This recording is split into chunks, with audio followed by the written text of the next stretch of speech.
ସମୀର ଭାବିଲା ହୁଏତ ତାର ଭ୍ରମ, କିନ୍ତୁ କିଛି ସମୟ ପରେ କବାଟ ଆପେ ଆପେ ଖୋଲିଗଲା।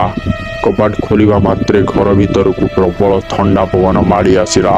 ସମୀର ଲାଇଟ୍ ଅନ୍ କରିବାକୁ ଚେଷ୍ଟା କଲା, କିନ୍ତୁ ବିଦ୍ୟୁତ ଚାଲିଗଲା। ତାପରେ ସେ ନିଜ ମୋବାଇଲ ଫ୍ଲାସ୍ ଲାଇଟ୍ ଅନ୍ କଲା।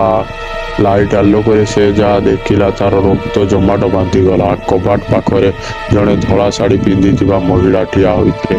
କେବଳ ଲମ୍ବା କେଶ ଚାରିଆଡ଼େ ବିଞ୍ଚି ହୋଇ ପଡ଼ିଥିଲା। ତାଙ୍କ ମୁହଁ ଦେଖାଯାଉନଥିଲା। ପାଦ ଦୁଇଟି ଓଲଟା ଥିଲା ଏବଂ ଶୂନ୍ୟରେ ଭାସୁଥିଲା। ଭୂତଟି ଧୀରେ ଧୀରେ ସମୀର ଆଡ଼କୁ ଆସିବାକୁ ଲାଗିଲା। ସମୀର ଭୟରେ ଚିତ୍କାର କରିବାକୁ ଚେଷ୍ଟା କଲା, କିନ୍ତୁ ତା ପାଟିରୁ ସ୍ୱର ବାହାରିଲା ନାହିଁ। ସେ ନିଜ ଆଖିକୁ ବନ୍ଦ କରି ହନୁମାନ ଚାଳିଶା ମନେ ମନେ ପଢ଼ିବାକୁ ଲାଗିଲା। ହଠାତ୍ ସକାଳର କୁକୁଡ଼ା ଡାକ ଶୁଣାଗଲା। ସମୀର ଆଖି ଖୋଲି ଦେଖିଲା ବେଳକୁ ଚାରିଆଡ଼େ ସୂର୍ଯ୍ୟ କିରଣ ଖେଳି ଯାଇଛି ଏବଂ ସେଠାରେ କେହି ନାହିଁ। ତାପରେ ତୁରନ୍ତ ସମୀର ତା ନିଜ ବ୍ୟାଗ୍ ଧରି ସେ ବଙ୍ଗଳାରୁ ଦୌଡ଼ି ପଳାଇଲା ଏବଂ ନିଜ ଜୀବନରେ କେବେ ବି ଭୂତ କଥାକୁ ମିଛ ବୋଲି ଭାବିବ ନାହିଁ ବୋଲି କହିଲା।